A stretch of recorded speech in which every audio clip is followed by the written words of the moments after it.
Good evening, everyone. My name is Carl Arbuthnott, and I'm a Human Rights Officer and Project Coordinator at the Sikh Human Rights Group. The Sikh Human Rights Group is an NGO with special consultative status at the United Nations ECOSOC, or Economic and Social Council. I'd just like to thank everyone who's attending this online discussion regarding Clause 9 of the Nationality and Borders Bill that is currently passing through Parliament.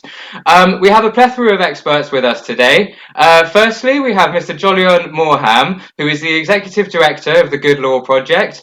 Jolyon founded the Good Law Project back in 2017 without a single backer and no staff. However, under his leadership, the organisation has grown from strength to strength, raising millions of pounds to fund strategic litigation and winning landmark constitutional cases. A tax barrister by trade, Jolyon became Queen's Counsel in 2015. He is also an honorary professor at the University of Durham and has advised the UK government and the official opposition on tax policy. He has been described by the Times newspaper as one of the leading barristers. The Good Law Project recently sought and published written advice regarding Clause 9 from some of the country's leading immigration barristers. The advice is both conclusive and alarming. For example, it states that Clause 9, as presently framed, confers upon the Secretary of State an exorbitant, ill-defined and unconstitutional power to make a deprivation order without notice, and that the new powers are identified in terms so broad and vague that on their face they do very little to constrain the exercise of the Secretary of State's discretion. And finally, but not limited to, that the exercise of the deprivation power has and will continue to have a disproportionate impact upon non-white British citizens. Also with us today is Mr. Fahad Ansari. Fahad is a consultant at the Immigration and Public Law Departments at Duncan Solicitors.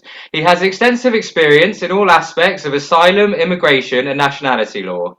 For example, and amongst various other matters, he specialises in complex cases involving EU law, human rights claims, criminal deportation matters, terrorism and national security, but of most relevance to today's proceedings, deprivation of citizenship orders, or cases involving such matters. For instance, he is regularly instructed by individuals who have been deprived of their citizenship, excluded from the UK, or have had their passports confiscated on grounds that they pose a threat to national security. Last but not least, we have Sikh Human Rights Group's director, Dr. Jasdev Singh Rai, with us today. He has been actively involved campaigning at the UN against human rights abuses for over 40 years, and I will let him himself explain to you in further detail why his experience is relevant to proceedings today. So what are the current deprivation of citizenship laws in the UK? Section 40 of the British Nationality Act 1981, as amended, provides the Home Secretary and those who exercise her powers, hereafter solely referred to as the Home Secretary, with the legislative authority to deprive individuals of their British citizenship. As can be seen from the current slide, there are currently six different types of British nationality status, and the current deprivation of citizenship powers apply to all six of them. Therefore, under Section 40 of the British Nationality Act 1981, the Home Secretary can deprive an individual of their British citizenship status in the following circumstances. When she considers that deprivation is conducive to the public good and would not make that person stateless under Section 40, subsections 2 and 4. When the person obtained his or her citizenship status through registration or naturalisation, and the Home Secretary is satisfied that this was obtained by fraud, false representation, or the concealment of any material fact. The definitions of these categories will be explained on the next slide, and these powers are contained under Section 40, subsection 3 of the British Nationality Act. And finally, when the individual obtained his or her citizenship status through naturalisation, and the Home Secretary considers that it is conducive to the public good because the person has conducted themselves in a manner which is seriously prejudicial to the vital interests of the United Kingdom, any of the islands, or any British overseas territory, and the Home Secretary has reasonable grounds to believe that the person is able to become a national of another country or territory under its laws, and this power is contained under Section 40, subsection 4A of the British Nationality Act. However, please note that in the second and third scenarios, deprivation of citizenship orders are permissible even when the individual would be left stateless. And furthermore, under the current UK legislation, a UK citizen ordinarily only has 28 days to appeal against a deprivation of citizenship order if they're outside of the UK. Therefore, Clause 9 of the Nationality and Borders Bill is causing particular controversy as it means that at least 6 million people who have dual nationality, who were born outside of the UK, could be stripped of their British citizenship without fair warning and or a legitimate right of appeal. At the moment, under Section 40, only those who pose a threat to the United Kingdom through terrorism, espionage, serious organised crime, war crimes, unacceptable behaviours, or if they obtain citizenship fraudulently, can have their citizenship removed. Clause 9 does not change this, but it does allow citizenship to be removed without notice if it would not be reasonably practical to tell the individual first in the interest of national security or international relations. The Home Office has previously contended that people will only lose their citizenship without notification if someone is in a war zone or if telling them would reveal sensitive information or sources. However, this limitation has yet to be codified into the current bill. So, furthermore, under Section 40, subsection 5, once again of the British Nationality Act, before making a deprivation of citizenship order, the Home Secretary must currently give the individual concerned written notice, setting out her reasons to make her decision to make an order, her reasons for that decision, but most importantly, setting out the individual's right of appeal. Appeals are ordinarily made to the first tier tribunal, Immigration and Asylum Chamber, and any further appeals are made to the upper tribunal and from there to the Court of Appeal or Court of Session in Scottish cases. However, if the Home Secretary certifies that her decision was taken wholly or partly in reliance on information which she considers should not be made public in the interest of national security, the interest of the United Kingdom's relationship with another country, or otherwise in the public interest, the right of appeal is to the Special Immigration Appeals Commission instead of the First Tier Tribunal. In such cases, appeals are then heard from the appeals from there are made to the Court of Appeal or the Court of Session in Scottish cases. And furthermore, appealing against the decision to make a deprivation order is non-suspensive. In other words, this means that the deprivation order can be made and the person deported from the UK, if they're not already outside the UK, whilst the right of appeal is being exercised. In the event of a successful appeal, the Tribunal or the Special Immigration Appeals Commission may make a direction that a deprivation order be treated as having no effect, and the individual concerned can subsequently return to the UK. I also think it is very important at this juncture to mention that British citizens are not entitled to a British passport. In other words, your passport does not confer citizenship, it is merely evidence of it. Passports are issued at the discretion of the Home Secretary under the royal prerogative, a royal power that does not require legislation. They can consequently, however, be withdrawn through the use of the same discretionary power. Therefore, as passports are issued at the Home Secretary's discretion, there is no right of appeal against a decision to withdraw a passport. However, an individual whose passport has been withdrawn is not left without legal remedy. The exercise of the prerogative power to cancel a passport is and can be subject to judicial review. So what are the practical implications or the practical consequences of depriving an individual of their British citizenship? The grave consequences of deprivation of citizenship orders were summarised by the Home Office themselves in written evidence submitted to the Home Affairs Committee's 2014 inquiry into counter-terrorism that stated, deprivation, and I quote, deprivation of British citizenship results in simultaneous loss of the right to abode in the United Kingdom and so paves the way for possible immigration detention, deportation or exclusion from the UK. The President of the Immigration and Asylum Chamber also recently surveyed the number of rights lost through the deprivation of citizenship. Dismissing the appeals before him, Justice McCloskey said, loss of the right of abode in the United Kingdom is the main consequence of depriving a person of British citizenship. The affected subject also suffers the loss of associated and consequential rights, duties and opportunities, in particular voting, standing for election, jury service, military service, eligibility for appointment to the civil service, and access to state benefits, state-financed healthcare, and state-sponsored education. Fundamentally, the relationship between the individual and the state, which lies at the heart of citizenship and nationality, is extinguished. Furthermore, the Home Office has previously accepted that deprivation of citizenship may engage rights enshrined in the European Convention of Human Rights. This is despite the fact that the right to nationality is not expressly protected by the Convention.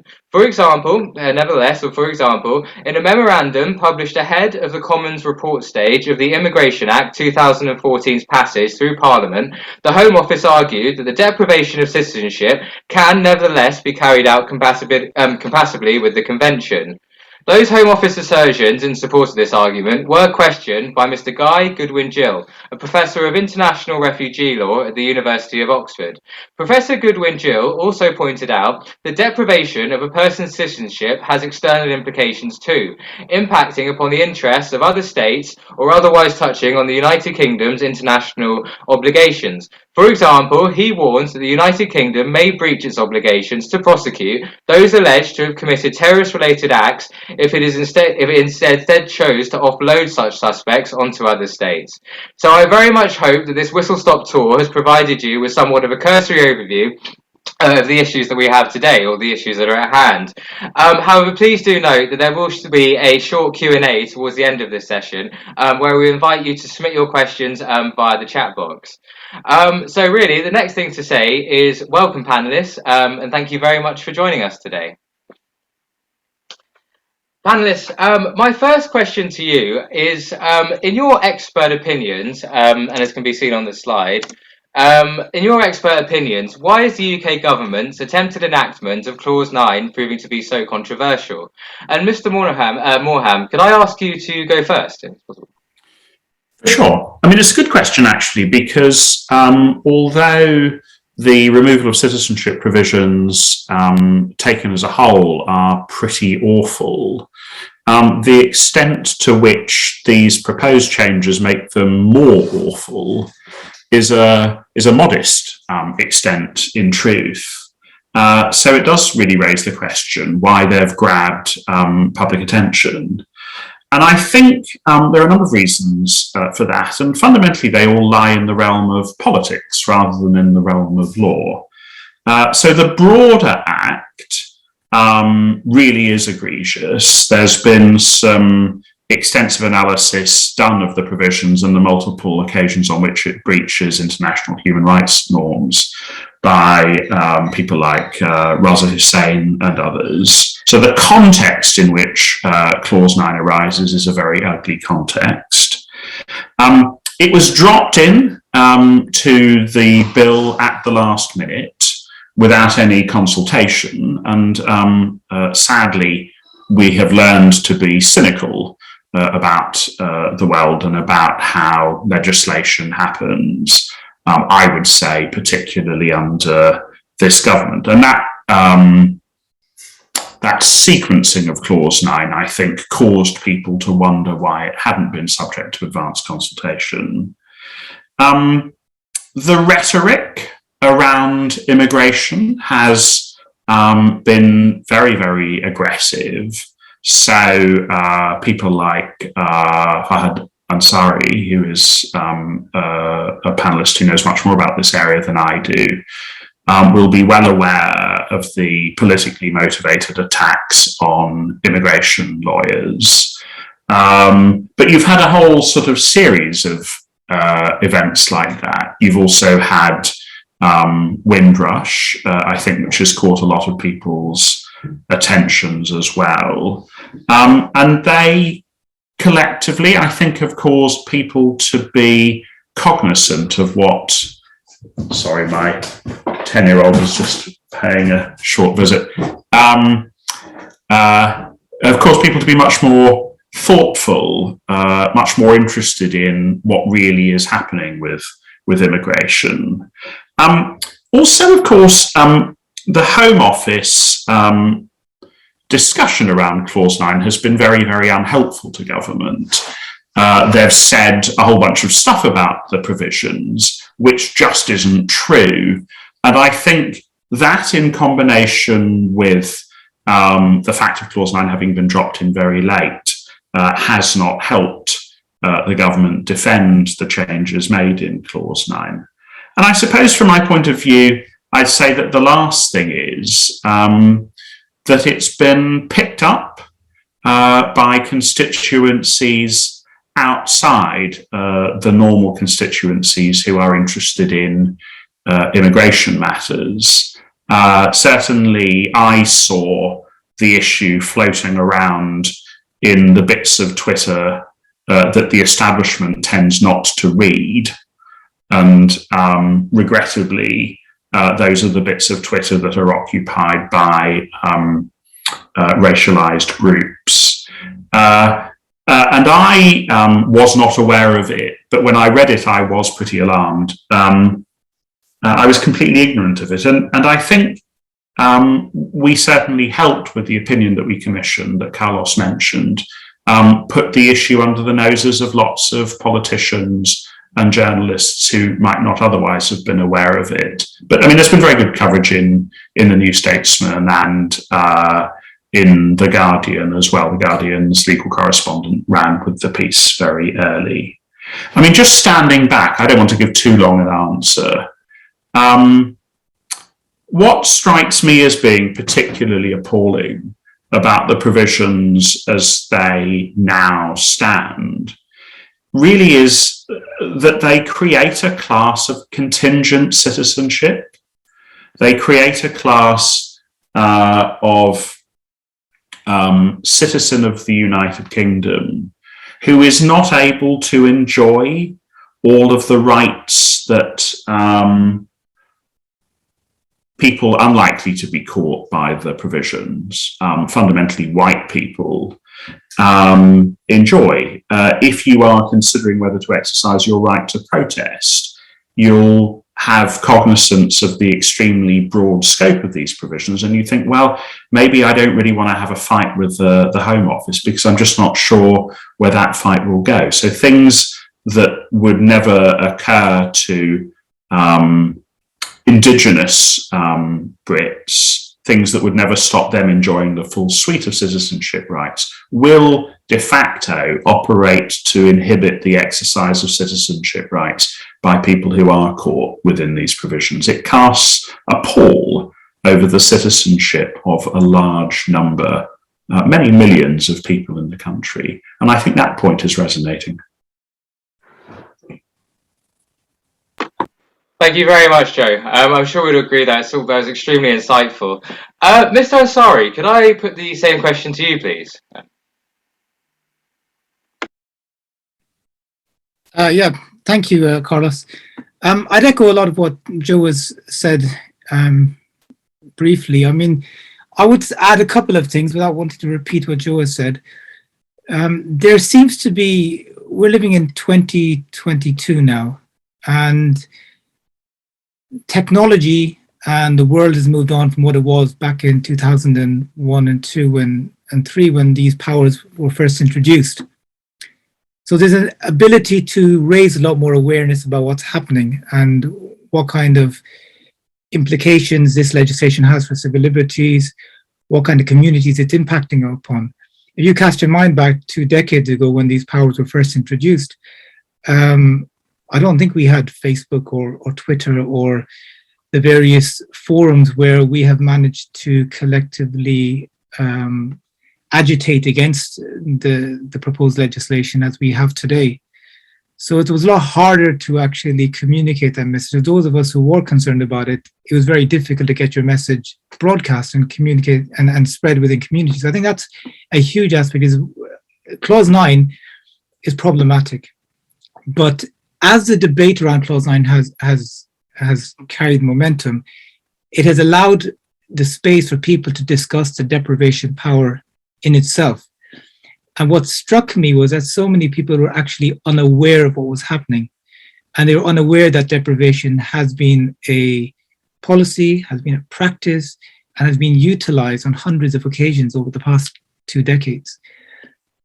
People were surprised to hear, surprised is an understatement, were shocked to hear that the only route to appeal against a decision to deprive you of your citizenship was to a tribunal, or a special tribunal where you didn't get to see the evidence against you.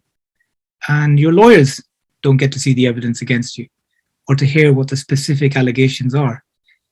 And furthermore, that you are deprived before your appeal has even started. So before a judge has looked at it. Now, all of these things people are finding it quite shocking. And I think that chimes with the general human sense of having fair play, of having due process. I mean, anyone who's seen kids play and where an accusation is made against another child that he hit me or he took my sticker or my card, immediately they ask, well, I didn't prove it. And if they were to be penalized or punished in any way without the case being presented as to what they did, they would be very, natural. It's a natural resistance against injustice. And what I feel we're seeing now is that people who, had they been aware 2 decades ago about what was happening, we would have seen that pushback at a much earlier stage. And it should also be borne in mind that 2 decades ago, when all these laws and powers were coming in 2003, 2005, 6, 7, we were at the sort of hysterical years of the war on terror. And there was a sense that, well, this is only, those who did know about it were saying, well, it's only going to be used against the likes of Abu Hamza or these Islamist extremists, and it won't affect anybody else. And there was I remember Islamic Human Rights Commission where I was interning at the time, and also caged prisoners when they came around.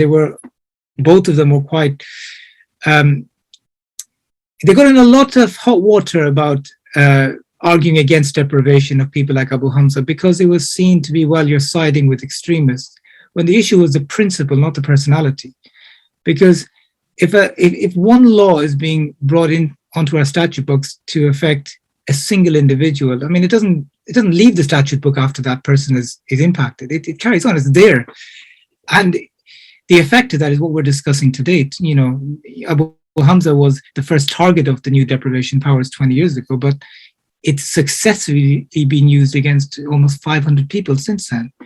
And not all of them, probably the majority of them are not even close to being what Abu Hamza was alleged to be. So I think this sort of Islamophobia in the wider society and within the Muslim community, it has to be said, resulted in communities and the wider British public almost taking a sense, well, it doesn't affect us, it doesn't impact us, so it doesn't matter. I think the article in New Statesman really shook a lot of people, because the figure itself, millions could be impacted by it. I mean, I don't like scaremongering. I don't think it's going to, it has the potential to impact millions. Of course it does. I don't think it will be used at this stage anyway. But I think having seen Windrush, having seen what's happened, people are skeptical. There's also a suspicion, there's mistrust of the current government. And I think, again, this whole campaigning against Clause 9 sort of fed in, it naturally flowed with that sort of anti-Tory momentum that was generally in place in any sense. And I think it's very important to realize that the deprivation powers in the current format came through the new Labour government of Tony Blair. The current test of it being conducive to the public good, again, that was under the Labour government in 2006. So perhaps that's another reason people trusted the Labour government more, so there was less resistance to it. And because there's more anti-Tory sort of sentiment amongst communities, people are more willing to jump on board this time around. Just some thoughts as to why I think that it is so controversial now. I mean, the Clause 9 itself, as Joe pointed out, is a modest development in light of what we're already dealing with in terms of deprivation of citizenship. Thank you very much, Fahad, for that thorough analysis. Dr. Rai, I don't know if you have anything you'd like to add to the discussions. Yes, thank you very much. I think there are two concerns about this legislation. One, in the way it has been being brought in without proper consultation with a lot of communities who feel quite apprehensive about this. I mean, it's almost like legislation brought in some of the countries that we often raise human rights about, where a legislation is sort of rushed through, although this is not rushed through. But there is no wide consultation. There isn't an attempt to take the opinions of others. And there are a lot of questions which the government is not answering, not engaging in. And this is quite a departure from what happened in the last 25 years, when the government would engage with a number of stakeholders when bringing in a controversial legislation like this, take their views and then fine-tune it. So that's one of the I think what is causing a lot of concern. And secondly, I mean, there is I think it's a legitimate fear among many ethnic and black communities that this is creating a two-tier citizenship. Whereas if you're white and you can prove that your parents or grandparents or great grandparents were really you can trace your ancestry to here, to this country, then even if they were depriving you of citizenship when you're abroad, you'll be brought back here, and then you have the opportunity to challenge the decision in the courts. But if it's a person like myself, well, I was born in Tanzania and my parents were born in India. I don't have that luxury, so I could be I could be in a country where there's a death penalty. I could be in a country where torture is quite normal, and there we are. You know, the government suddenly decides you're going to take your citizenship away. And what does an individual like me do then? By the time the police there arrest you for other reasons, or you can't really go. You can't from remotely from there then start organizing the legal challenge. That I think those are two very concerning issues on this clause 9. Yeah, I think that's where. So I think that's what is that's what disturbing a lot of the communities. Thank you very much, Dr. Rai, and thank you very much, panelists. My next question to you is, panelists, in your expert opinions, what do you foresee as the wider implications for our state sovereignty and citizens' rights as a result of the enactment of this bill? And Mr. Fahad, owing to your previous experience, could I ask you to go first? Yeah, that's fine. I mean, I'm not sure I understand about state sovereignty. With citizens' rights, it's very straightforward. They're being eroded rapidly. I think everyone's fully aware of the fact that the current legislation, even without Clause 9, allows individuals to be rendered stateless. So if you come from another country, you naturalize as British, and you live your entire life in the UK, at any point they could deprive you of your citizenship and leave you stateless. So, I mean, and that applies, I think I saw a question in the chat box about an Indian national. So if an Indian national was to come to the UK and naturalize as British, my understanding of Indian nationality law, which I may be wrong about, is that India prohibits dual citizenship. So the moment you naturalize, you would lose your Indian citizenship. But the fact that, you could live here for decades, and then because you naturalize as a citizen, they can actually deprive you of your British citizenship on the basis that, well, you can reapply for your Indian citizenship and leave you stateless. There was a time when having multiple citizenship was seen as a benefit in life, not as a liability. And we have the scenario now where I personally know many people who have taken steps to surrender their citizenship of their parents.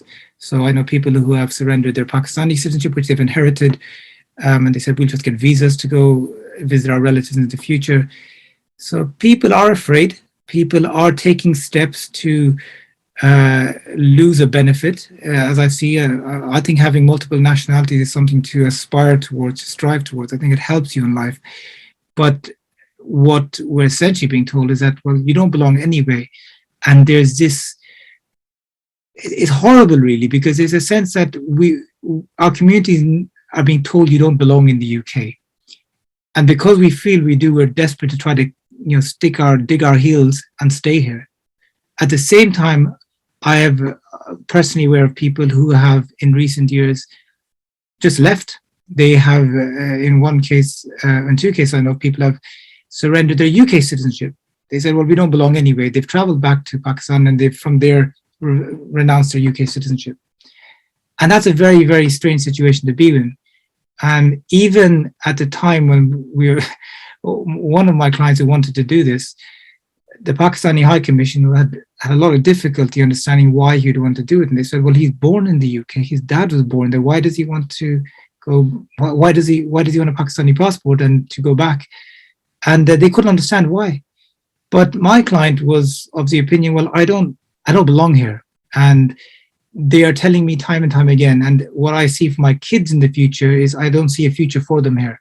I want them to grow up in a place where they feel accepted, where they feel as full citizens and confident about their identity, without having to compromise different aspects of it in order to be seen as British and subscribe to quote unquote British values. So it is a scary route we're going on. The other constitutional problem I see is the manner in which the British government has and continues to repeatedly circumvent judicial findings against it when it comes to deprivation. Most recently, we've seen it with this issue with Clause 9, is a direct response to them losing a case of depriving a woman called D4, who was her anonymization in the court system, on the basis that they didn't give her sufficient notice. They didn't give her notice at all about her deprivation order. So in order to get around that finding, they've decided to introduce Clause 9, which means that we don't have to give it in future, and it will operate retrospectively, meaning that all those cases where we didn't give notice, they will all be just deemed valid from here on in. They did this in the past with the issue of rendering people stateless on the basis that they're entitled to another nationality. They lost the case in the Supreme Court in the case of Al-Jadda in 2014, on the back of which they brought in this legislation. They did it with Abu Hamza's case, with David Hicks's case. So it's very distasteful where a government is found to have acted unlawfully and by the highest courts in this country. And on the back of that, they just introduced legislation to make it sound like it didn't even matter. So people spend years and years, public funds are spent on these cases to get findings that the government has acted in a manner unbefitting of a government, i.e. unlawfully. And therefore they just legislate to make the unlawful lawful. This is not supposed to happen in liberal democracies. It's not the way that it's not kind of society we want to live in. It's the equivalent of the toddler just, pushing over the board or throwing out all his toys out of the pram with a tantrum. So I think that is a severe problem we're having at the moment. Thank you very much, Fahad. That was extremely thought-provoking. Joe, could I put the same question to you? But just before I do, I'd like to just tell the audience what the question is for those who have just joined us. So, Joe, in your expert opinion, what do you foresee as the wider implications for our state sovereignty and citizens' rights as a result of enactment of this bill? And the floor is yours. A mercifully short answer from me. As we've identified, fundamentally what Clause 9 does is remove the right to have notice of the removal of your citizenship, and it removes it in circumstances going far beyond those which might be thought of as being sort of reasonably necessary. And that raises a fairly profound constitutional issue, really, because we're supposed to have the right to access justice. We're supposed to have proper appeal rights. we're supposed to have the ability to dispute the removal of citizenship rights. I mean, citizenship rights are incredibly important, obviously. They've been described as the right to have rights by Holocaust scholars. And so the notion that you could have removed from you the vehicle through which you access rights, i.e. citizenship, without notice, is profoundly troubling, because without notice, you can't challenge, because you do not know that there is a decision affecting you that you might challenge. And I mean, I have to say, when I read the opinion that had been written by Raza Hussain QC, by Jason Pobjoy and Eleanor Mitchell, I wondered to myself whether this was one of those occasions on which so egregious was the breach of United Kingdom constitutional principles that courts might intervene even in the face of clear legislation. I don't think we're quite in that territory, but it's very, very ugly stuff. It's not what a government that has a legitimate aim seeks to do. So it's it's another piece of the jigsaw, really. It's another piece of horrid mood music for those who don't enjoy all of the cultural capital that people who look and sound like I enjoy. I think that's what I find most troubling about it. I mean, obviously, living in a country that has different classes of citizenship for native and non-native citizens, a sort of clumsy shorthand, forgive me, but it articulates something about what this legislation does, is objectionable as a matter of principle, but also, and this is the point that really resonates for me, casts a pall over the life of everybody who is potentially subject to those provisions. They don't actually have to be exercised against you to curtail your enjoyment of your citizenship rights. So I think for me, it's another step in really quite a horrid direction. It's the kind of institutionalization in our statute books of a kind of cultural racism.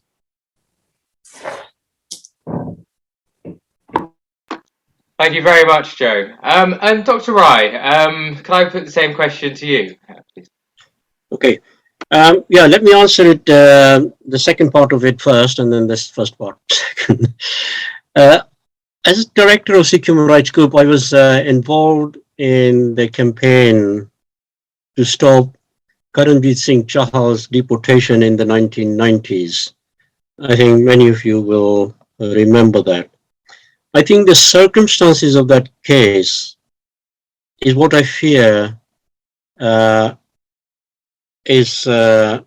very relevant to this and what we are looking towards. He wasn't a British citizen, but he had the right of residence here, had been for 20 years. And one day he was taken from home. He was campaigning for a Sikh state in Khalistan in India. And he was taken from home here and to be deported. The government's argument was this is on national security grounds and for political reasons. Okay. Now, whenever, fortunately, he was in this country, and fortunately in those days, I mean, he could travel to Europe, etc., but it wasn't done when he was abroad. It was done when he was here.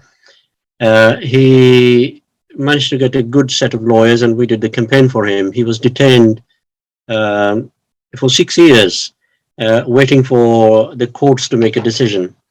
Whenever it went for judicial review, the Home Secretary's argument was that the evidence that we have is quite sensitive and we cannot bring it in the court. Okay, and the judge would almost always say, "Well, we have no reason to doubt that the Home Secretary is not making a rational decision." Okay, so nobody knew what the evidence was, and those were the days when you had that notorious three wise men system. I think I'm sure some of you will know. And I had to. You were not allowed to take a lawyer. You were sitting in front of these three people. It was like a complete sort of Kafka type court where you were not told anything. You were not given any evidence. You had to shoot arrows in the air and think that, well, they may be suspecting because of this. They may be suspecting because of this, and they just kept quiet or maybe asked a question here and there, and that's it. And it was really frightening that these three people, one of them from the Home Office and one from the Intelligence Services, and the third one I think was a retired lawyer, were sitting there, and you didn't know what you were being implicated of. Anyway, eventually it went to the European Court of Human Rights. The European Court of Human Rights insisted they want to see at least one piece of evidence on which he's being deported. And the European Court of Human Rights was not impressed by the evidence that was presented. Okay, and of course, then the other thing was he was being sent to a country where there was a death penalty, and they were convinced that he would be given a death penalty. So, the evidence didn't stack up, and he was going to be deported. And the reason was, the political reasons were, the government would not admit it. The Indian government would not admit it either. But in the press, there was enough speculation, and Indian press and us as well, that there was a £2 billion helicopter deal at stake. And India said, you need to send some of the Khalistanis back. Otherwise, we need to, you need to deport them to stop the movement here in UK. Otherwise, no deal. And that was the reason. So now this is where it gets even more extraordinary. The day he was released, he wasn't detained again. If he was really a national security threat, would you allow a person you've categorized as a terrorist to walk the streets of UK? There was no conditions on him. He freely met MPs, and sometimes, they were, the community would invite a minister to the Gurdwara, or he would freely meet them. And the security services here did not feel the necessity to protect their ministers or MPs from him. A person they had designated as a terrorist only a few days before. Okay, and this gets even more extraordinary. He and there's another chap called Ragbir Singh were both together, were both being deported. They've been to India many times since then. Okay, and India has not detained them. What India wanted that time was to make an example of some people, and if they had taken him back as an alleged terrorist, then they would have detained him. We don't know what they would have done with him. But once he was released here, there was no case against him, and he was able to go to India as well, and he's been living a normal life in this country, right? And that's what we suspect. When you give that much arbitrary power to the political or to the executive, can you feel safe, really? No scrutiny of their decisions, no independent scrutiny of their decisions. Following that case, and then the special advocates were set up in this country, which has saved many people being deported unnecessarily on merely speculation, or because the British foreign minister or the trade minister wants to improve trade relations with another country. coming to how does it affect the sovereignty? Well, this may sound a bit far-fetched, but I would have thought, I mean, the whole purpose of the Magna Carta was to reduce the absolute power of the ruler and to make it accountable. And although we are not there with this legislation, but it seems instead of making the executive more accountable, we are now taking a step backwards. So at this moment, it might affect Black and ethnic communities. I wonder whether when you establish a principle, where is it going to end? That you can bypass, the legal oversight of a minister's decision. It might affect. As in the Chahal case. In this case, there's and it happens in every country really. There's a lot of rhetoric. There's a lot of thing about this only deals with terrorists, and surely everybody wants a terrorist to be thrown out of this country. But if Chahal was a terrorist, why is he walking the streets of UK, and why is he able to go back to India? And why was he a terrorist a day before that the decision of the European Court? And why suddenly he's not a terrorist? Okay. Can we really trust the executive to be making those decisions? I think that's a very worrying, I think, trend going backwards in the process of accountability and independent oversight on the decisions of a minister. Yes, a British citizen who, let us say, is caught in India or Tanzania or Sudan or somewhere else, and told that their citizenship has been taken away and they can appeal. But, by that time, the damage is already done. It's like one of those Western films where you take the person to the desert and say, if you can make it alive, then fine, I won't shoot you, but I won't give you any water. If you can make it alive out of this desert, then fine, you live. I mean, it's just like one of those things, really. I'm talking from a layman's perspective. Thank you very much, Dr. Rai. I believe Fahad has something to contribute to what you've just said. Fahad, the floor is yours. Thank you, Dr. Rai. I just wanted to add something. You mentioned about Chahal in the 90s, and the most recent SIAC judgment, the Special Immigration Appeals Commission, from, I think, 2 weeks ago, is a case called Harjeet Singh. I'm not sure if you're aware of this, but so Harjeet Singh has been here for decades, and he applied to naturalize as a citizen, and he was refused on the basis that he was assessed as being involved with the International Sikh Youth Federation, which is a proscribed terrorist organization in this country. And he denied it, and he wasn't shown any evidence. But the problem is that, and it goes back to what you said with Chahal, he's been in this country for decades, and he's accused of being associated with a proscribed terrorist organization, but he's never been arrested or put on trial for that allegation. But at the same time, they use that information to deny him citizenship. And that's quite concerning. What you said is very, very true. How can we trust the Secretary of State? It's not just Priti Patel. I mean, she's a particularly bad Secretary of State, particularly hostile. But I mean, it's a clear pattern through successive Labour and Tory governments.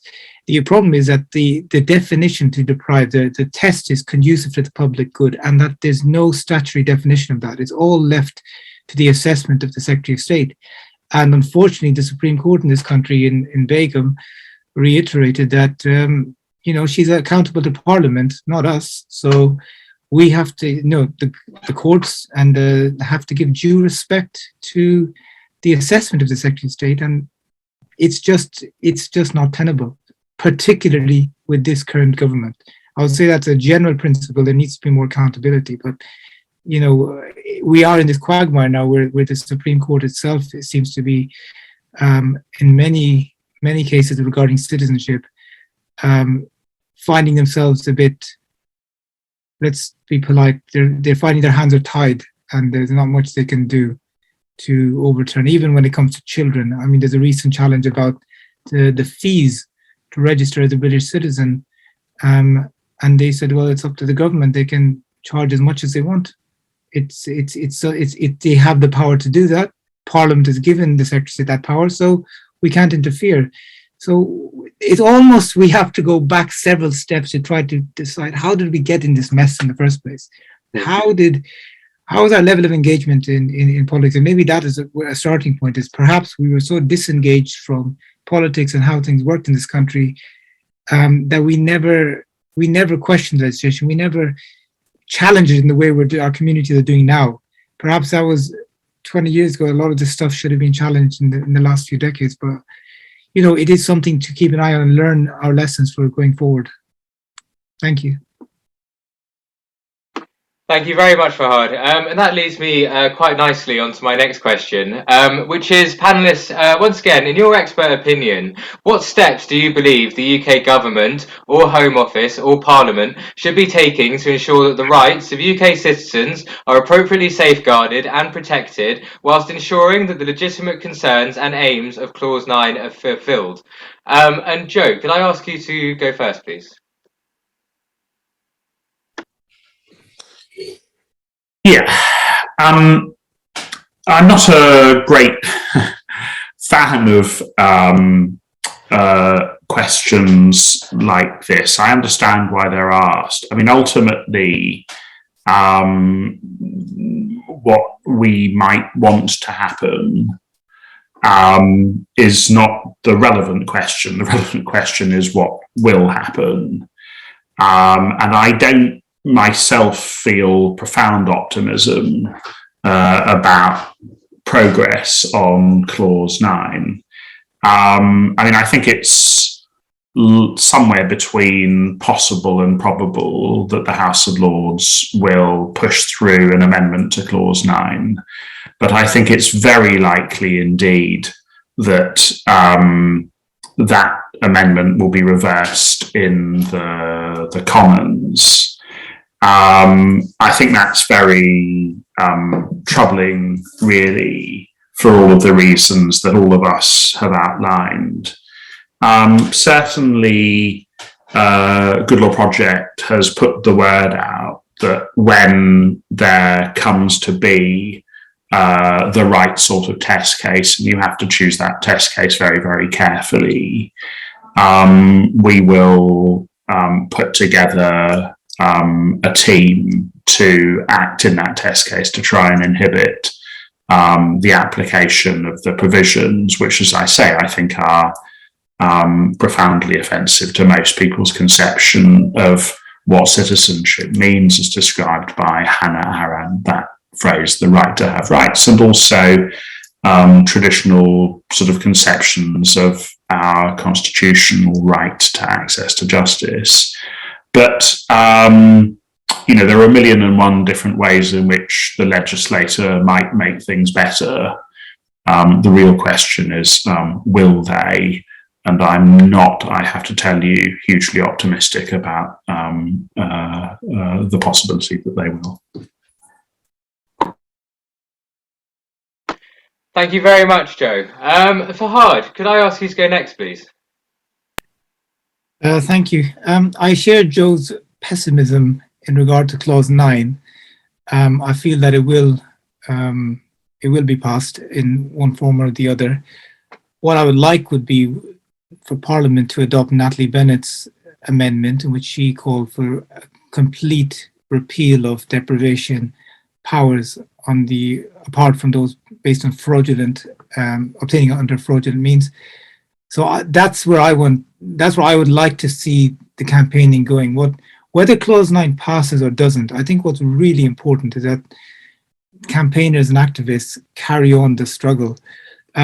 Overall, it is very easy to get pessimistic and that there is no hope, especially with the current government, which doesn't look like it's going to be removed from power very soon. But at the same time, when you cast your eye around the world and historically, you see far more horrific situations in other parts of the world, which didn't last forever. Apartheid in South Africa, at its peak, no one could have predicted it would be gone at some point. And likewise, there's so many examples. And oppression has an endpoint.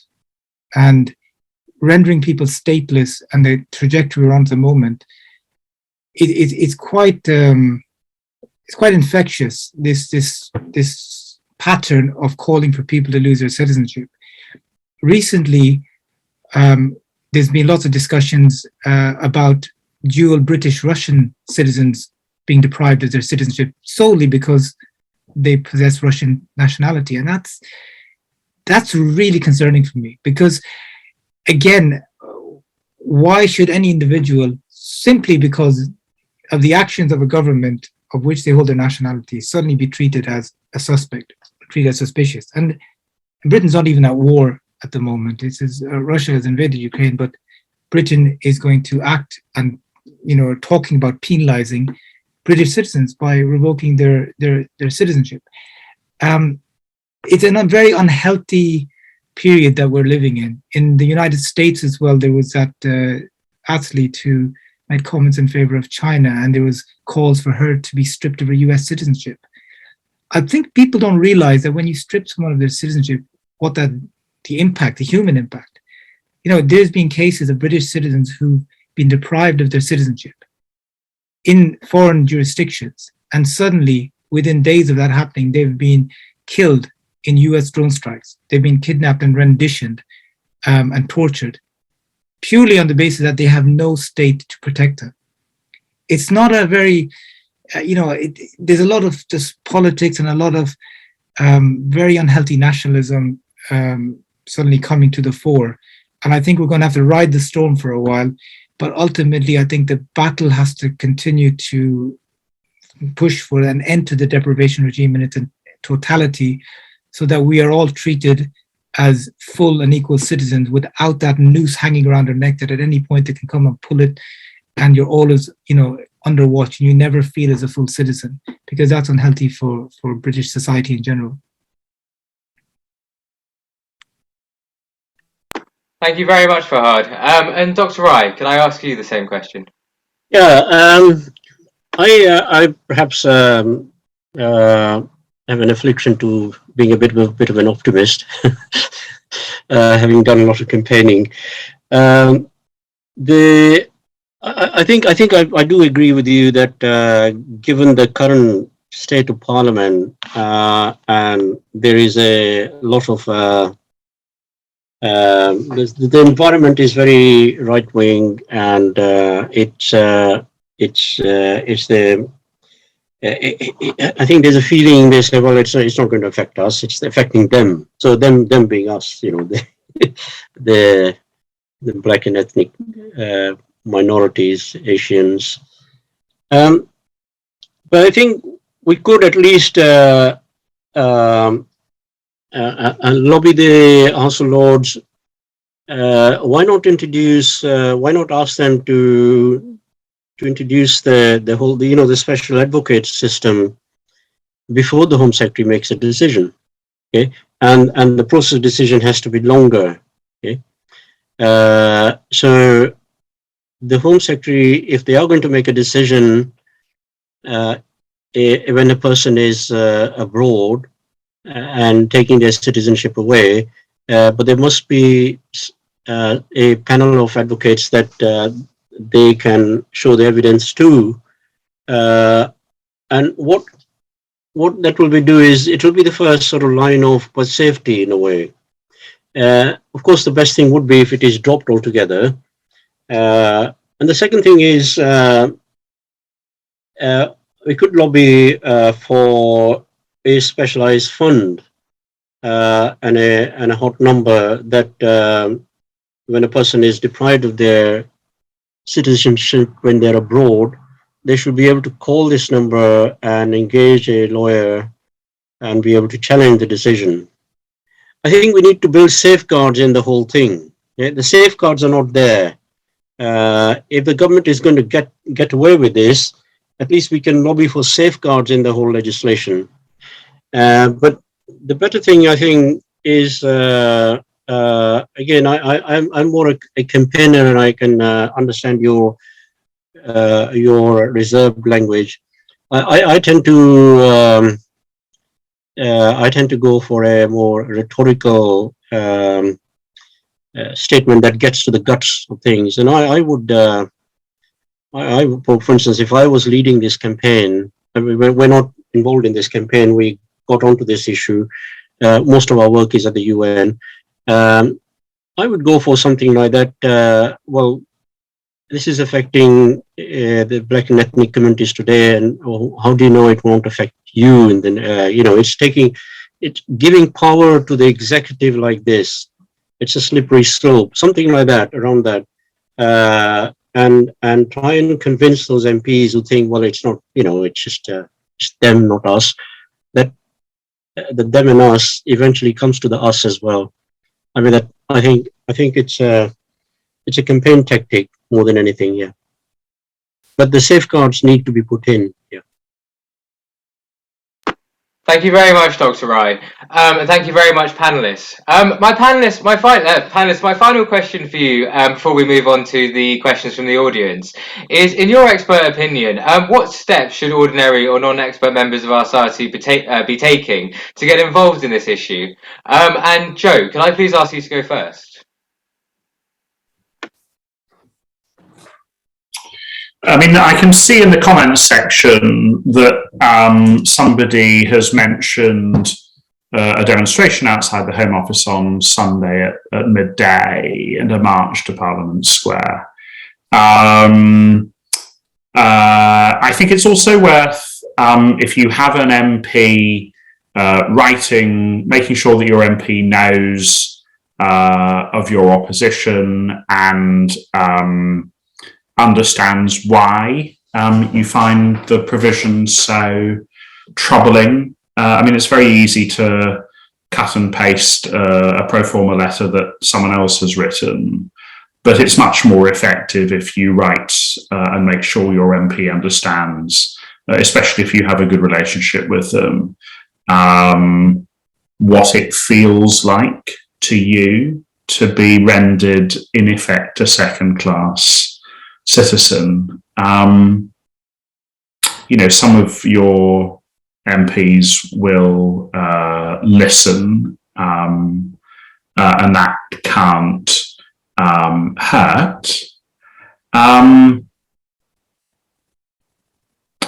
I mean, it is difficult. I think all of the ways in which we express opposition to the portfolio of legislation that the government is bringing forward, which are not consistent with the conception that we once had of Britain as a sort of progressive, thoughtful, responsible democracy.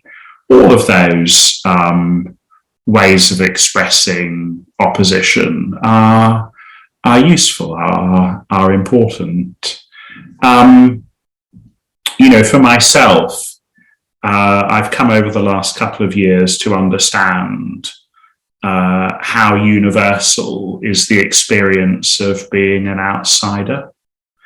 And I suppose I've found comfort and use in trying to cause communities who are likely to experience this government in similar ways to cohere around their disadvantage. I think that experience of being disadvantaged is universal, and I think it's only if you can cause the interests of those communities to cohere that they'll be able to exercise real political power. I mean, I'm sorry those are very abstract and theoretical answers to the question. I struggle a lot with this, actually, because I don't like telling people that there is not enormous influence that they can exercise. The influence that we have comes in our commonality. It comes in grouping together with others with similar concerns. And, that's not something my bit of the political spectrum is particularly good at doing, I regret to say. So I doubt I have any brilliant pearls of wisdom to offer beyond the other panelists, much more experienced than I am in these matters. Thank you very much, Joe, and I'm sure we all agree that was extremely insightful and helpful. Fahad, could I ask you the same question?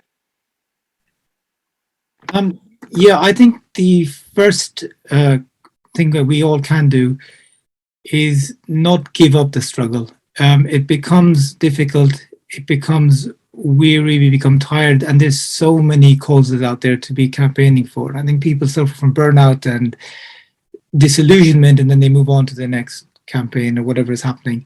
I think that's something we can't afford to do. But the only way we can keep that candle burning is to ensure that there's more people that take on our roles when we get tired. So there has to be that intergenerational awareness and activism. And I think schools are a great starting point. I think we need to be telling people in schools, if any of our school governors, we need to bring this in. I know the government have issues with children writing sample letters to Boris Johnson and being politicized in that way, but I think schools are a fantastic place. Youth groups, community groups, get those children involved, get them understanding. Children understand issues, you might in a simplistic way, but almost in a very pure way that adults are very cynical about. And I think children get it. They get the idea about belonging, identity, equality in a way that adults learn to forget. So I think that's one thing is passing the torch, so to speak, because it's not going to be a short term. It's going to be a long struggle ahead of us. I think secondly is politically, I think what the Sikh Council, and hats off to you guys, are absolutely brilliant.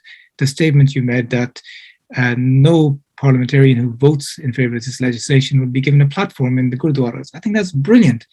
I wish that the Muslim Council had the courage to make a similar statement, but unfortunately they haven't. Maybe in time they might develop that courage, but I think the stance that you guys have taken is phenomenal.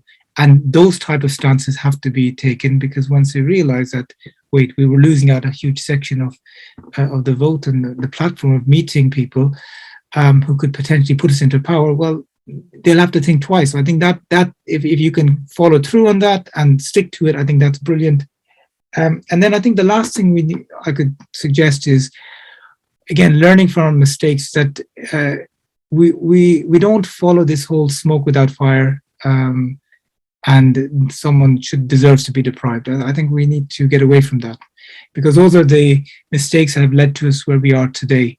And that's sort of a wider principle, whether it's Guantanamo Bay or the Prevent program. Now Jodie Foster is making Hollywood movies about it, but 15, 20 years ago when we were campaigning about it, we were deemed to be toxic, and you shouldn't associate with those people because they're aligned with or associated with Al-Qaeda or whatever. So I think we need to drop that kind of prejudice, essentially, and look at the principle of the matter. What's the principle? Deprivation now has been rolled out from terror suspects to pedophiles. So the Rochdale grooming gang, which I'm sure no one has any sympathy with, they were deprived of their citizenship. And, again, they've been punished, they've gone to prison, but do they then need to be deprived of their citizenship again? Why? Because they're in what they not conducive. They said they're involved in serious organized crime. Again, people aren't going to come out campaigning with placards for them, and I understand why. But the principle is, had they been white, it wouldn't have happened to them. And that's the difference. Why should, if there was a white member of that gang, and many of these gangs have white people involved in them, why do they finish their sentence and get to carry on with their lives, but the brown people are deprived of their citizenship and then deported? Because if we extend this where it's going, if you recall pre-pandemic, just before the pandemic hit, we had a huge media hype and hysteria about knife crime in London. Knife crime carried out by black gangs, Jamaican gangs, Bengali gangs, Afghan gangs, whatever you call them, whatever they call them, these racialized criminal gangs. Now, that is serious organized crime. All it takes is for that hysteria to come to a level where they start talking about taking away their citizenship. And people like Priti Patel, she would do it without even blinking her eyes. She will sign that away. Not a problem. Set a precedent. If the public isn't going to actually come out and support them because of the hysteria against them, on the principle alone, they will find the most gruesome, horrific knife attack, right? Not your normal one that you'll see on the streets and read about in the paper, but the worst one they can find. And they will make a lesson of that person as a warning to the rest of us. But once it's happened, it's there, it's a precedent. And it's this sort of mission creep. The policy of non-conducive to the public good, as it's defined under the Home Secretary's policy, extends to what she describes as unacceptable behaviors. I mean, what is an unacceptable behavior?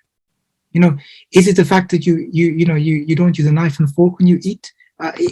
How broad is this? So I think we have to learn the lessons from the past and not repeat them. And showing solidarity on a principle in no way means that you support the criminal and abhorrent actions of individuals who are targeted by this legislation. We have to look at the principle itself and the society, the kind of society that we wish to live in, one where there is due process and the rule of law and equal citizenship. Thank you very much, Fahad. That was extremely interesting. Some of you may notice that Joe Maugham has been called away. Unfortunately, he's got some competing professional commitments this evening, so I do apologise for that. But moving on, Jasdev, could I put the same question to you? And just as a reminder to our audience, the question is, what steps can ordinary or non-expert members of our society do or should be taking to get involved in the issue at hand? The floor is yours. Okay, I think a campaign like this has to be multifaceted. Okay, in this environment or age of cultural wars, we need to be able to cross them and go to the other side and convince them as well. Okay, that's the important thing.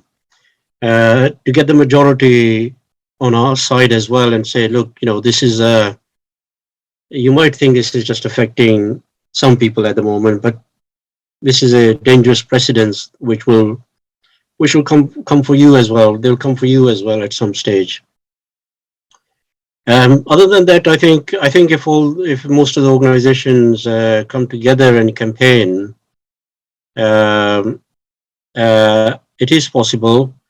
And then, well, if all fails, then we obviously have to get some legal cases in the future.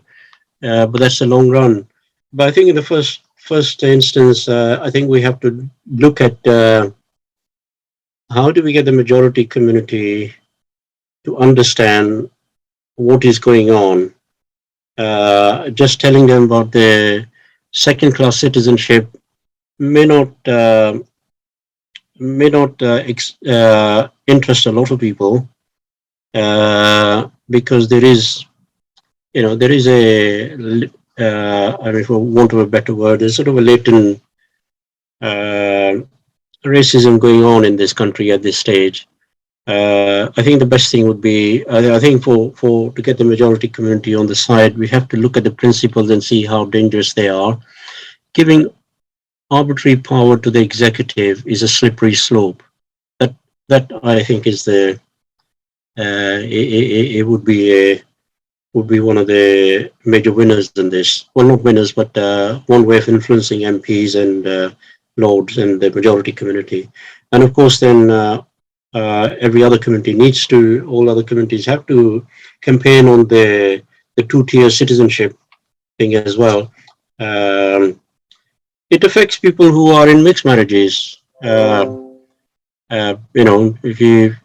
If you married a white person is married somebody from the Asian or black community, and the person, Asian or black person, is quite vocal in criticizing the government or another government where Britain wants to improve its relationship. What then? So there's. I think we have to look at the various groups that can be affected and how this could be a dangerous thing in the future. Thank you very much, Dr. Rai. We're now going to open up the floor and invite questions from our audience. And in order to do so, my colleague, Miss Bethan Walters, will take the floor. So, Bethan, over to you. Thank you. And yeah, thank you so much, speakers. I think it's incredible how you've kind of worded and answered these questions, and hopefully people will understand the consequences of Clause 9 a bit better. A lot of people have asked kind of nearer the beginning and during this if one of the speakers, Fahad, might be kind of best for this if he hasn't just disappeared. If you could kind of define actually what dual citizenship is or looks like, you know, who will be at risk under this Nationality and Borders Bill, kind of what British citizens actually are at risk in terms of losing their citizenship if they did unacceptable behaviour or whatever. Is Fahad there? I believe his laptop was about to die, so he's just popped off to get the charger. Maybe put Jasdev, if you have any thoughts around the question.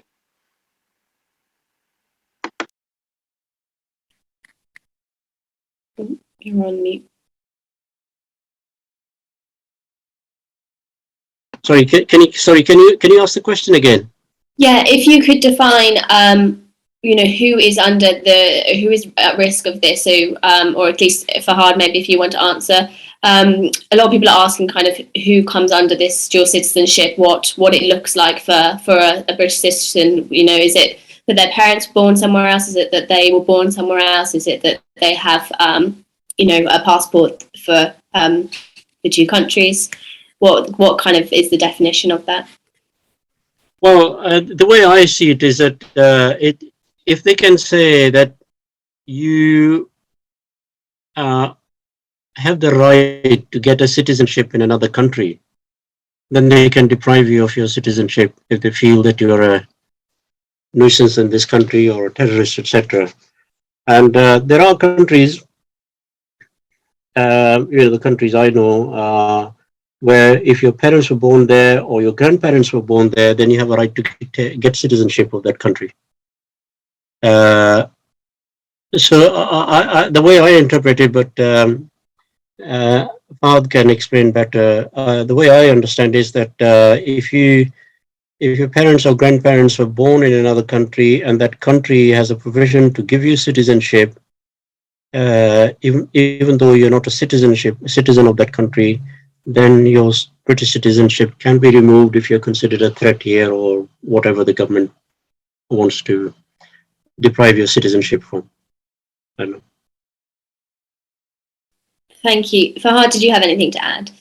Yeah, I think if you take two types of British citizens, those who are born British and those who naturalise after coming to the UK. So those who are born British, they can only be deprived of their citizenship if they already have another citizenship. Not that they might be entitled to one, but they already have one. Now, many people may have a second citizenship, but they're not aware of it due to their ancestral heritage. They could have, you know, their parents could automatically pass on that citizenship. In the recent cases, the Bangladeshi cases that we dealt with, the Bangladeshi law means that if your child is born British and Bangladeshi, he will automatically inherit Bangladeshi citizenship up until the age of 21, and then it lapses. Pakistan, for example, is a different state. In Pakistan, if you are born to a Pakistani parent anywhere in the world, you are a Pakistani citizen automatically, and that doesn't lapse. So if you're in those categories, they can deprive you only if you have a second nationality. There might be some countries now, and again, I could be wrong, but I believe India has this law that if you're a born British citizen, you can't be British and Indian. You only are a British citizen, and I could be wrong about this. But in those scenarios, you can't be deprived of your citizenship. And I say this with a little bit of confidence because I know of cases where people who are of Indian origin who were in Syria were not deprived of their citizenship like other people in the same group, but they were allowed to come back under a different regime called temporary exclusion orders. And I believe the reason was because they realized that they didn't have Indian citizenship. Now, that's one category. The naturalized citizens, on the other hand, British-born citizens, if you only have one citizenship, they cannot deprive you because it would leave you stateless. So that's the reason they couldn't deprive people from who have Indian origin heritage. On the flip side, if you have a naturalized citizen, then they can deprive you in certain circumstances, even if it leaves you stateless, on the basis that you are entitled to get another citizenship. So if somebody comes to the UK, let's say from India, and they naturalize and they become British, and then the government decides that it's conducive to the public good because, and the test is, they have carried out, they've engaged in conduct seriously prejudicial to the vital interests of the UK, and on that basis, we're going to take away their citizenship. And they'll say, yes, but I don't have Indian citizenship anymore, I've lost it. They say, well, you can apply for it again. So they can do it and leave you stateless in those situations. So naturalized citizens have even less, there's a lower category of entitlement there. Thank you. That was very clear.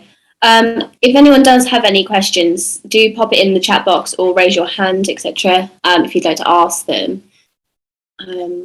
Just give it a moment.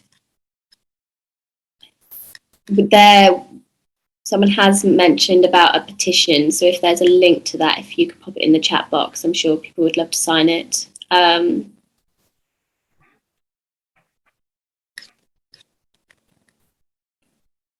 otherwise, if you come across maybe a lot of common questions through civil societies, through social media, where again, there is almost this kind of basic or lack of basic understanding of actually what Clause 9 from the Nationality Borders Bill could actually impact people. So in terms of kind of them being abroad at the time of when they are handed this notice, etc., that you might want to address if people are kind of still having those questions. Is that to me? Yeah, or I think someone got their hand up. I think you're off mute. Would you like to ask a question? Is that for me? Look, I just want to say a great thank you to each and every one of you, because to be honest, I didn't realise until I attended this session as to how big this issue is and how widely it impacts people from all over the world. So thank you so much for that. And I mean, I'm trying to work out, clearly there have been some messages about what we can do in terms of right to our MPs and all sorts of things, but I feel like I like to do more. And I'm not sure what that is really, okay? So thank you to the panel. Thank you for organising this event. And we need to get this message out to the wider community. And I don't know how we do that as well, because I'll certainly be talking to my community, my friends, my relatives, and so on, to make them aware of the impact of this. The vast majority of the people are not aware of Clause 9. That's a message that I don't really, I suspect you're already aware of this, and that's why you've organised this event. So thank you.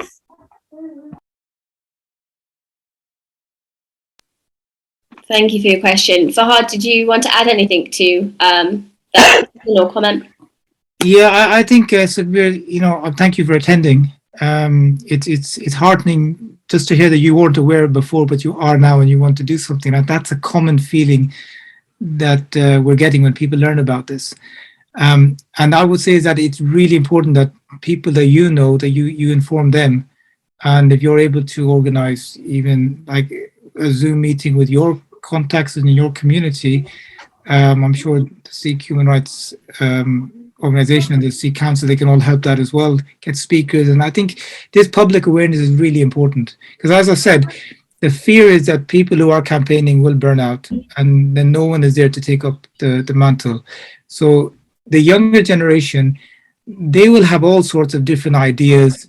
They'll know how to use the technology that I'm just too old for. So even when it came to, I remember last year when the whole issue was happening in Palestine, and traditionally you do a talk and everything else, and then my daughter showed me a TikTok video, and it was a 60-second little ballad or like a song that this and she summarized like the history of that conflict in 60 seconds in a very, very catchy way.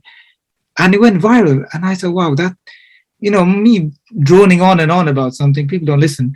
But that thing went viral so quickly, and just you saw the reaction among school kids when they saw that. And I think citizenship is it's not a very in topic, funny topic, or like a funky topic with kids. But somehow we need to tap into that generation and explain what's happening.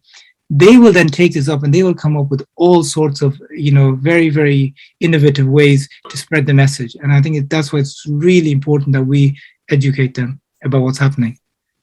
Just final thing, I think the fact that you actually made me realise that impacts me and my children. I thought I was quite safe because although I was born in India, I've got British passport, so I thought it was quite safe. But you've changed all that, not only for me, but for my children.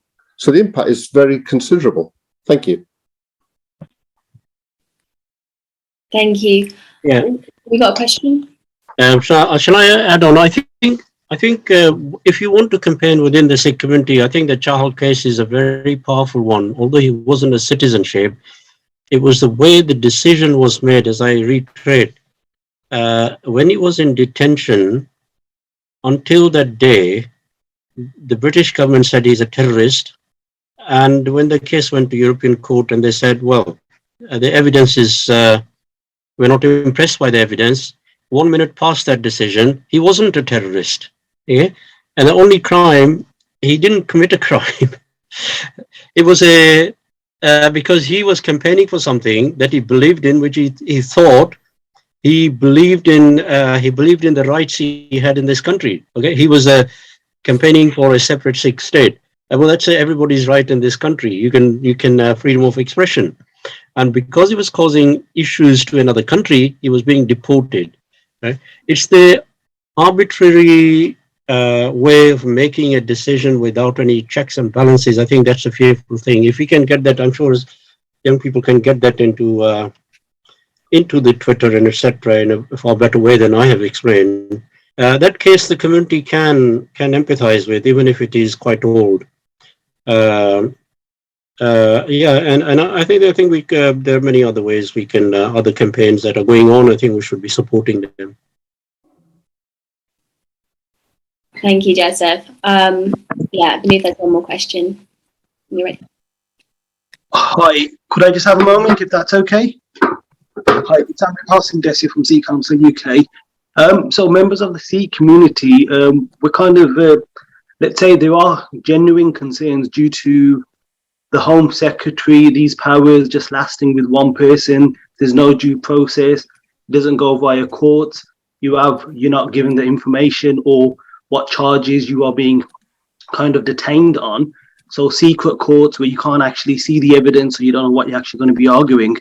And quite recently in October, there was the case of the West Midlands 3, where 3 individuals were, while an extradition order was actually signed off by the Home Secretary, Priti Patel. And at the time, India couldn't actually produce the evidence. Now, within the Sikh community, many are concerned that she doesn't need to produce any evidence now. Their citizenship, let's say if they were to go abroad or even here, it could be revoked due to diplomacy, diplomatic relations. And that's a concern because now India couldn't provide any evidence at the time, but now they could be abroad or even here. They don't need to be notified. They don't need 28 days for them to appeal it, and they could just be stripped. Another example current is of Jagtar Singh Johar, who is actually in India. And due to whenever, let's say, an Indian diplomat comes over here, members of this house or the parliament, kind of parliamentarians, mention to them Jagtar's case, or they claim to mention his case. But that is affecting diplomatic relations. Now, as part of Clause 9, is the state, if anything affects diplomatic relations, that could be a reason for someone's citizenship to be removed as well. So, I mean, those are just 2 cases within the Sikh community, but on a wider scale, obviously, like Fahad has mentioned, removal of citizenship is something that's gone from let's say from the 1981 Nationality Act. However, it was changed in 2002, 2003 due to the Abu Hamza case. But this is something that if someone has committed a crime, they need to go via the courts. And it's for a judge, jury to kind of see what the sentencing is, rather than their citizenship being revoked and them being, let's say, shipped off to another country where perhaps they've never even visited, where they've just got some form of ancestry. So, I mean, the issue isn't just clause 9, it's the whole process of removing someone's citizenship, and it will only affect those who are, let's say, non-white ethnic backgrounds. Thank you. Thank you very much. Fahad, did you have anything to add to that? Well, not really. I think Amritpal really summed it up very, very well. The issue goes back to one of the rule of law and due process. If somebody is assessed to be a criminal, well, we boast about the British criminal justice system as being one of the best and longest established in the world. Why don't we trust it? You know, my client just came back from Bangladesh after being deprived for 5 years of his citizenship, and we eventually won the appeal, and he got his citizenship back, and he returned. And I assumed I had a lawyer lined up for him, a criminal defense lawyer, to meet him at the airport, and he wasn't even arrested. He was let go home, and he still hasn't been arrested. And I'm baffled. And we're thinking, well, 5 years of a man's life and his family life just destroyed. Now you're telling me that this man, who was deemed such a dangerous terrorist that you had to leave him in exile for 5 years, now you're not even interested that you're going to even arrest him, to ask him questions. It's baffling. And he's the second such client of mine who's come back in those circumstances. So it is this thing, is that if there's evidence. Now you mentioned some cases, and it's really important, because you can only bring a case to court if you actually got evidence. But where you can deprive someone is on intelligence. So maybe India didn't produce evidence because they didn't have the evidence to seek an extradition.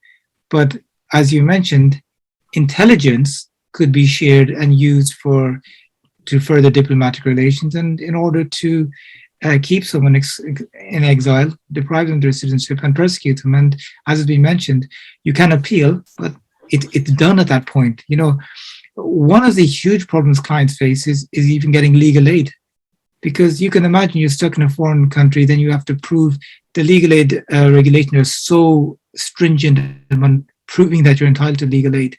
Some people have been working and have been paying taxes, and as a result, they've got quite some substantial savings, maybe 10, 15,000, which puts them outside of the realm of legal aid.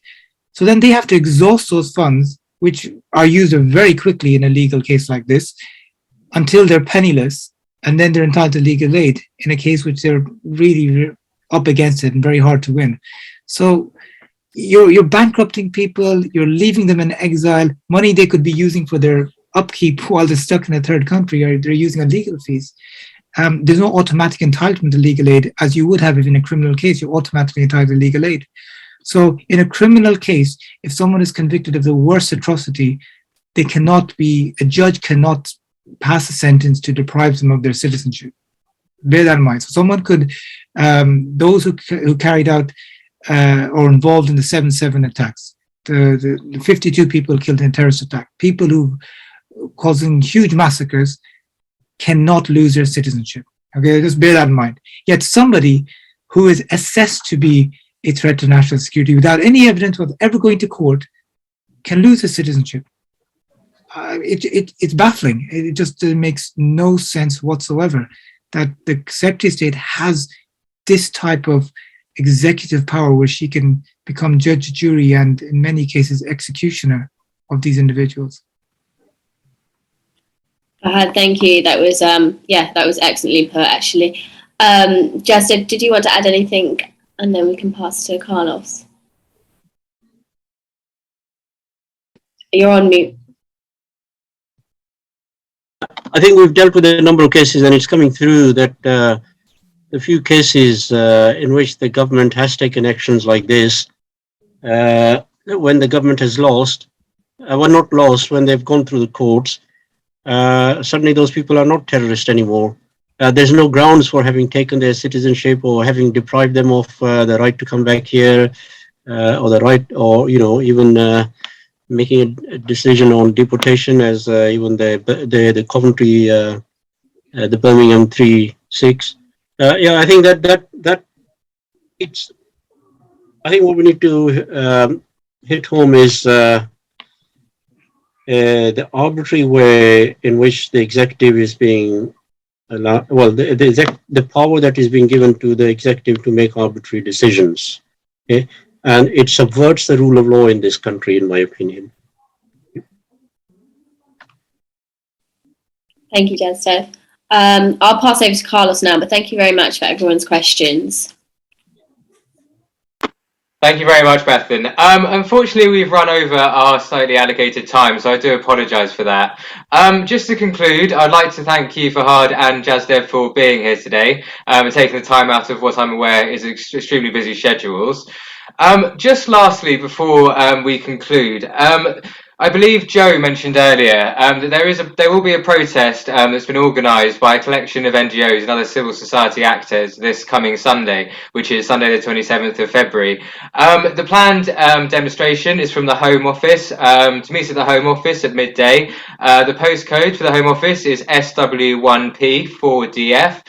From there, they'll march on Parliament Square. It will be a great opportunity for those who are wishing to get more involved in this issue, to meet like-minded organisations, individuals, also to obviously discuss the wider implications of the bill.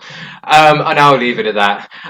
So yeah, just to conclude everything, for more information about today's speakers in the Sikh Human Rights Group, please visit our website, which is www.shrg.net, or visit our social media accounts at SHRG_NGO.